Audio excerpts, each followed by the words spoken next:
On of, on of, again on. ഒന്നുമില്ല, ring light ഒന്ന് പരീക്ഷ നോക്കിയതാ. ഹായ്, ഹലോ, നമസ്തേ, നമസ്കാരം. ഞാൻ നിങ്ങളുടെ സ്വന്തം റോബിൻ.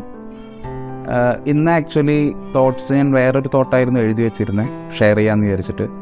പക്ഷേ ഞാൻ വെറുതെ ഇരുന്നപ്പോൾ ഈ റിംഗ് ലൈറ്റ് ഒന്ന് ഓണാക്കി ഓഫാക്കി നോക്കിയതാണ്. ഇങ്ങനെ ഒരു യൂട്യൂബ് ചാനൽ തുടങ്ങണം എന്ന് വിചാരിച്ചപ്പോൾ നമുക്ക് അറിയാവുന്ന 1-2 പേരെടുത്ത് സജഷൻ ചോദിച്ചു. അവർ പറഞ്ഞത് ആദ്യത്തെ ഒരു കാര്യം ഇതാണ്: അതിന് നല്ലൊരു സ്റ്റുഡിയോ വേണം, നല്ലൊരു സ്റ്റുഡിയോ ബാക്ക്ഗ്രൗണ്ട് വേണം, നല്ലൊരു റൂമിലേക്ക് നല്ലൊരു ലൈറ്റിംഗ് വേണം എന്നുള്ള കാര്യങ്ങളൊക്കെ ആയിരുന്നു.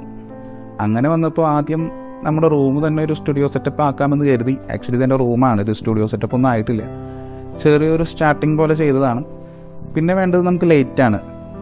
ലൈറ്റ് എന്ന് പറയുമ്പോൾ നമുക്ക് ആദ്യം നമ്മുടെ മൈൻഡിലേക്ക് വരുന്നത് റിംഗ് ലൈറ്റാണ്. അങ്ങനെയാണ് ഞാൻ ഈ ലൈറ്റ് വാങ്ങിച്ചത്.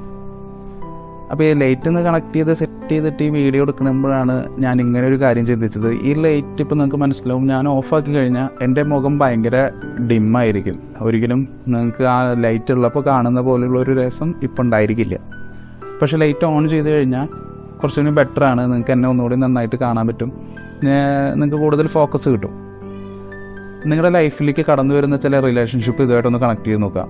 നിങ്ങളുടെ ലൈഫിലേക്ക് കടന്നു വരുന്ന ചില റിലേഷൻഷിപ്പ് ഇതുമായിട്ട് കണക്ട് ചെയ്ത് നോക്കുക. നിങ്ങളെ നന്നായിട്ട് ബ്രൈറ്റർ ആക്കുന്ന, അല്ലെങ്കിൽ നിങ്ങളുടെ ഒരു കാര്യത്തിന് നിങ്ങളുടെ കൂടെ നിൽക്കുന്ന, സപ്പോർട്ടീവായിട്ട് നിൽക്കുന്ന, നിങ്ങളിപ്പോഴുള്ളത് എങ്ങനെയാണോ അതിനേക്കാൾ ഒരുപടി മുകളിലേക്ക് നിങ്ങളെ അപ്ലിഫ്റ്റ് ചെയ്യുന്ന ഒരാളാണ് നിങ്ങളുടെ കൂടെ ഉള്ളതെങ്കിൽ നിങ്ങളുടെ ലൈഫ് ഇതുപോലെ ബ്രൈറ്റർ ആയിരിക്കും.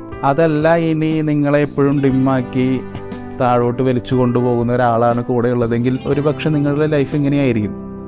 തീരെ ഭംഗി ഉണ്ടാവില്ല, നിങ്ങൾ ആഗ്രഹിച്ച സ്ഥലത്ത് എത്തിയെന്ന് വരില്ല, നിങ്ങൾ വിചാരിച്ച ലക്ഷ്യത്തിൽ എത്തിച്ചേരാൻ സാധിക്കില്ല. അപ്പോൾ നിങ്ങൾ എന്താണ് ചെയ്യേണ്ടത്? ഒരിക്കലും നിങ്ങളെ താഴോട്ട് വലിപ്പിച്ചു കൊണ്ടിരിക്കുന്ന ആ റിലേഷൻഷിപ്പിൽ നിന്ന് ഒഴിഞ്ഞു മാറിക്കൊണ്ടിരിക്കുക. അതിൽ ഈ ടോക്സിക് റിലേഷൻഷിപ്പൊക്കെ അതിൽ വരും, അതിനെക്കുറിച്ച് പിന്നീട് എപ്പോഴെങ്കിലും പറയാം. ഓക്കെ, അപ്പോൾ ഇപ്പോൾ നിങ്ങളുടെ മൈൻഡിലേക്ക് ഞാൻ തരാൻ ഉദ്ദേശിക്കുന്ന ചിന്ത ഇത്ര മാത്രമാണ്: നിങ്ങളെ നല്ല രീതിയിൽ മുന്നോട്ട് നയിക്കുന്ന ആളാരാണോ അയാളുടെ സൗഹൃദം അല്ലെങ്കിൽ അയാളുടെ ആ ഒരു ബന്ധം നിങ്ങൾ കൂടെ നിലനിർത്തുക, അതുമായിട്ട് മുന്നോട്ട് പോവുക. എല്ലാവർക്കും നല്ലൊരു ദിവസമായിരിക്കട്ടെ, നല്ലൊരു ലൈഫായിരിക്കട്ടെ. നാളെ ഇതുപോലെ ചെറിയ എന്തെങ്കിലും ചിന്ത കിട്ടുകയാണെങ്കിൽ വീണ്ടും കാണാം. അതുവരേക്കും ബൈ.